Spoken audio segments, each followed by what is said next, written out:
朋友们好，这里是大师局，我是唐韵。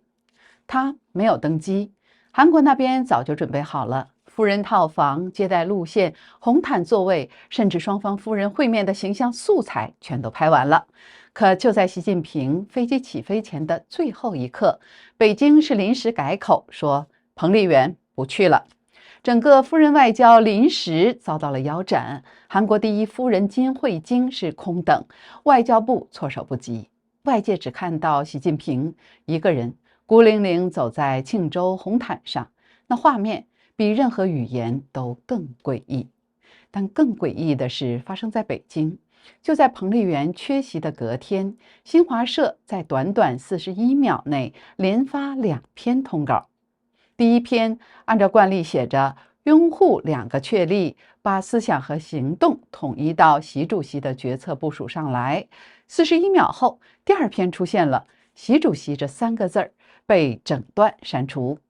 2篇稿件几乎同时挂上官网，第一篇没撤，后一篇直接覆盖，没有说明，没有澄清，像极了权力内部的一场拉锯，有人在撑，有人在删，而那个习主席就在文字的缝隙里悄然消失。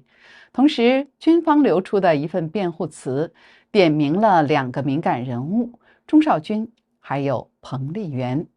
而在地方上，习的老乡、清华校友、西安市委书记方红卫在调研现场被中纪委当场带走，脸色发白，倒地失控。1周之内，3件事接连爆发：夫人没有登基，主席名字被删，地方书记被带走。这不是巧合，这是节奏。中共4中全会根本不是终点，它只是权力斗争的下半场。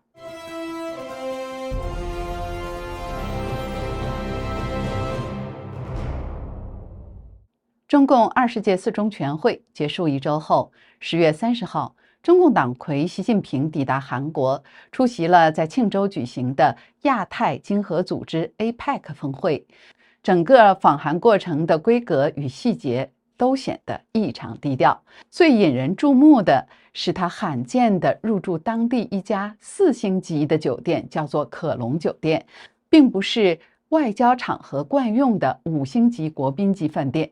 这一细节迅速引起了舆论猜测，而早在中共4中全会召开前，韩国媒体的一篇报道似乎早已预示了答案。亚洲日报在10月9号的报道就引述了韩国政府相关消息人士称，中共方面已正式通知首尔，习近平将在10月底出访韩国，夫人彭丽媛随行。中方原计划在庆州 APEC 会期下榻高规格的 A 酒店，但出于对彭丽媛随行的考量，最终决定改为距离会场更近、安保封闭性更高的可隆酒店。韩国方面理解这一调整的理由是出于夫人活动与安全便利，于是就依照中方要求重新设计了接待路线还有警戒安排。报道同时提到，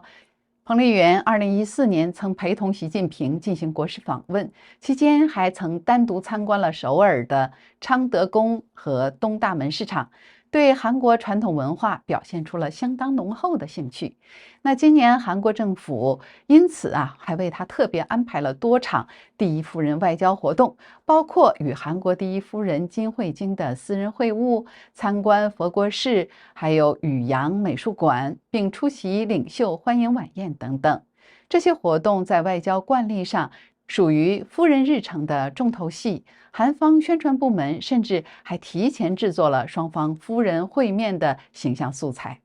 由于习近平这一次出访韩国仅在庆州停留，韩国方面难以安排在总统府等具有象征意义的地点举行欢迎仪式、检阅仪仗队、国宴等活动，所以就决定以准国事访问的礼遇进行接待。韩国总统李在明与习近平举行首脑会谈时，两国第一夫人也将展开多项交流活动，而彭丽媛将出席在庆州举行的 APEC 领导人欢迎晚宴，还有其他活动。从韩国的多篇报道可以推测，中共在最后时刻是临时变卦，取消了彭丽媛的访韩行程。这一变化似乎并非偶然。早在2024年5月，彭丽媛仍随同习近平访问法国、塞尔维亚还有匈牙利这3个国家。王毅当时还说，夫人外交是此行亮点。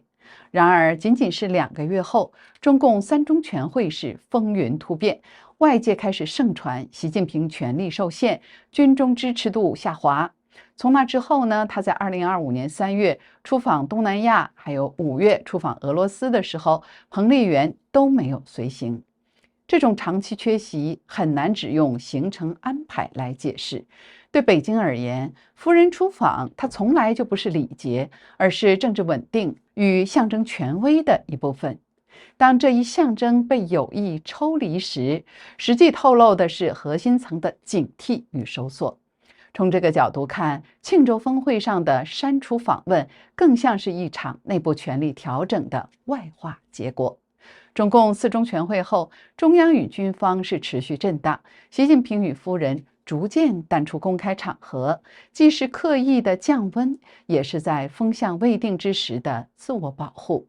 更敏感的一层背景，则与军方内部的整肃有关。中共4中全会召开前夕，中共军委副主席何卫东，还有政治工作部主任苗华等9名上将被集中开除党籍军籍。随后外泄的苗华辩护词当中，直指军中行贿多是冲着钟少军和彭丽媛去的。如果这类指控在党内引发进一步的关注，彭丽媛的公开活动自然会被严格限制。从这个角度看，他的访韩取消未必源自外交考量，而更像是内部管控。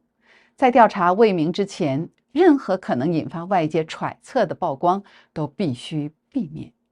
无论最终是原因如何，彭丽媛的缺席已不再是个人的选择，而是一种制度性的沉默。中共外交部无权解释，宣传系统选择回避，而整个权力核心则以不露面的方式表态。从庆州红毯上那个空出的画面，到北京会议厅里消失的身影，这种沉默本身正是一种最强烈的语言。朋友们，接下来是一段工商时间。我们很多人为了保护自己的牙齿，天天刷牙2、3次。可是眼睛的保养是更为重要的，因为牙掉了还能植牙补救，而我们的视力要真伤害了，就麻烦大了。从早到晚，我们一般人都是盯着屏幕6到8小时，感觉干涩、酸胀、畏光、眼压紧绷。您是不是也有这种现象呢？我建议大家眼睛越早护理越好，越省心。这里推荐给大家一个小东西，也是一个非常好用的冷敷眼贴，贴上去大概1小会儿时间，你就能明显的感觉眼睛放松下来了。这个眼贴里面有多种植物萃取成分，贴上去是清清凉凉的，可以帮助我们缓解蓝光带来的压力，维持泪膜的滋润。有86%的人反馈使用后感觉更放松、更滋润。那么怎么使用更到位呢？如果您只是日常保养，可以每周用2到3次，给眼睛做个小的 SPA。如果眼睛已经明显干涩，或者是最近用眼很多，可以增加使用频率。白天用2到4片，分时间短贴；晚上6片，连贴6至8小时，睡一觉。这个眼贴在工作、睡觉时都可以用。我的很多同事，包括我自己，就是直接贴着工作，贴着睡觉。一开始会有眼泪流下来，适应以后就没有关系了。用完之后撕下来，既不会拉扯我们的皮肤，也不会让我们的化妆花掉。每天不到半杯咖啡的钱，就能够给我们的眼睛一份长期的守护。需要的朋友，建议您点击我们节目下方的链接，再输入我们节目大师局的拼音作为优惠码，您还可以享受95折优惠。就在外界仍在讨论彭丽媛缺席韩国行之际，北京的宣传系统也出现了罕见的异动。11月3号傍晚，距离中共4中全会结束仅10天，党媒新华社在短短的41秒内连续发出了2篇关于军队宣讲会的通稿，清晰地透露出习近平权力内核已经疏松的残酷现状。11月3号傍晚，新华社在41秒的时间间隔中连发2篇通稿，将中共四中全会后的权力缝隙赤裸摊开。第一篇呢，沿袭着既定的话术；第二篇却突然抽走了所有关于2个确立，那就是确立习近平同志党中央的核心、全党的核心地位，确立习近平新时代中国特色社会主义思想的指导地位，还有关于习主席的表述。而解放军报随后的定稿式跟进，更像在宣示个人崇拜在军中退潮，权力叙事进入改写期。当天在北京举行的是全军学习四中全会精神首场宣讲会，2位军中要诀，中共军委副主席张又侠和新任的军委副主席张生民同时发声。就在18点32分40秒，新华社推出通稿，主角是聚焦张又侠，并使用了熟悉的标准句式，要求官兵坚定自觉拥护2个确立。按中共惯例，这句话的下半句通常是把思想和行动统一到习主席的决策部署上来。然而这次呢，最关键的下半句消失了。这种关键句式的缺失，在体制内语言中是极少出现，很难视为编误疏漏。更诡异的是，仅仅41秒后，新华社又发了第2篇通稿，同一场会，同一位记者，主角还是张又侠，但与习近平个人权威相关的语句就被彻底删除了。2个确立、习主席等关键词悉数不见了，改成要加强党委领导，坚持集约高效，深化改革创新作为政治重点。如果把2篇通稿放在一起细读，层次更清晰。第一稿仍保留对习近平个人权威的支持，但已出现不完整的半句式。第二稿则干脆移除了个人崇拜的标签，回落到党委机关的制度性陈述。与此同时，张生民的用词也极具信号，他说要深刻领悟2个确立，而不是用了拥护一词。在中共的政治语义里面，拥护这属于明确的站队和行动表态，而领悟更像是认知层面的知悉与转述。居委呢，他又强调把思想和行动统一到党中央的决策部署上来，把习主席3个字是整体摘除了。这种措辞递进等于把个人与组织的关系重新排位了。外界据此重构出一个更符合逻辑的场景。会场上张又侠与张生民的原话未必出现拥护2个确立，统一到习主席决策部署的完整个人化句式。新华社依旧沿用近年形成的宣传惯性或者是上级的口径，为首发通稿补上了标配的语言，而军方则迅速反弹，要求更改文稿以贴近原话。于是就出现了史无前例的不撤旧稿，另发新稿，宣传系统不愿或者是不敢撤下带有个人化口号的版本，以免等同公开认错或被解读为向军方让步。军方态度强硬，不接受与其表态不符的措辞，这2边拉锯之下，唯有并置2篇稿件，任由矛盾自我消化。就在11月3号当天，新华社的2篇稿子出来后不久，解放军报的网站和新媒体平台就把这2篇通稿原封不动的全部都转载了。但是到11月4日的早上，军报在当天最为重要的报纸上单独刊发了一篇关于这次宣讲会的文章，文章的内容和新华社让习近平消失的第2篇通稿是一字不差，没有提习主席，也没有提2个确立，完整的采纳了党中央、党委领导、机关建设的这种制度化框架。这种定调动作似乎是在给出军中的标准答案，这一篇才是军队的官方立场和集体意志。由此可见这41秒变奏显然不是一场编误事故，而是权力叙事的转折现场。第一稿的半句式，第2稿的全删除，以及军报的正式采信，像3个连环的剪辑点，把把一套行之多年的个人崇拜的语法，在军中话语体系里做了干净的裁切，将权力表述回溯到组织与制度层面。对比中共四中全会期间的低调通稿与会后的多起异象，这次文字层面的断裂或许是最直观也是最具体的证据。就在北京舆论场仍然被那41秒的反转震动之际，地方层面也出现了新的异象。在海外平台上有贴文截图称，11月5号，西安市委书记方红卫在长安区调研，突然遭到中纪委带走。只见方红卫脸色煞白，双腿发软，当场失禁尿裤子了，周围的人是当场哗然。次日，陕西省委书记赵一德主持召开专题会议，方红卫缺席，地区媒体也在报道中悄然删除了他的姓名与头衔。